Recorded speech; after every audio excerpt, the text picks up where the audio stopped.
Teruskan impor. Gimana mau maju kalau menutup diri? Gimana mau berkembang kalau cuma main di rumah doang? Impor jangan dilarang, tapi yang diimpor jangan cuma barang, tapi juga ilmu dan pengetahuan untuk menciptakan.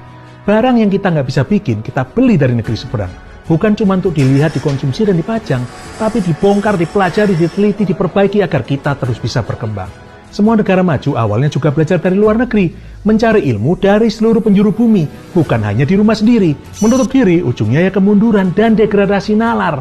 Ini yang terjadi di Cina di pemerintahan dinasti Ming. Admiral Cheng Ho yang sudah melanglang buana, yang ekspedisinya jauh mengalahkan ekspedisi Eropa ala Columbus, Magellan, dan Vasco da Gama, dipanggil pulang karena kaisarnya memutuskan untuk menutup diri dari dunia luar. Akhirnya Cina pun mengalami kemunduran dalam teknologi dan budaya sebagai akibat. Segala macam kemajuan awalnya ya dari sengitnya persaingan. Kalau nggak ada saingan, dari mana semangat kita untuk mencari perkembangan? Impor memang penting kita batasi, sambil belajar terus membenahi produk-produk dalam negeri. Itu sebabnya rasa mudah puas dan malas inovasi harus kita kebiri.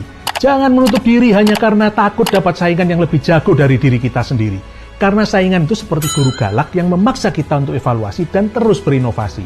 Membatasi impor hanya akan mungkin saat kita bisa mandiri, menciptakan semua hal yang kita butuhkan dan yang kita inginkan. Tapi gimana caranya bisa mandiri kalau kita malas berbenah diri? Gimana berbenah diri kalau nggak ada paksaan untuk kita giat studi? Impor harus dibatasi, tapi wawasan harus terus kita ekspansi. Kalau masih kita perlu beli barang dari negeri seberang, pastikan kita borong ilmu lebih banyak dari barangnya. Terus belajar, teliti, mencipta, mencoba dengan gigi tanpa henti. Karena walau tetap harus belajar dari luar negeri, sejatinya Indonesia bisa berdiri tegak dan bersinar di atas kaki sendiri.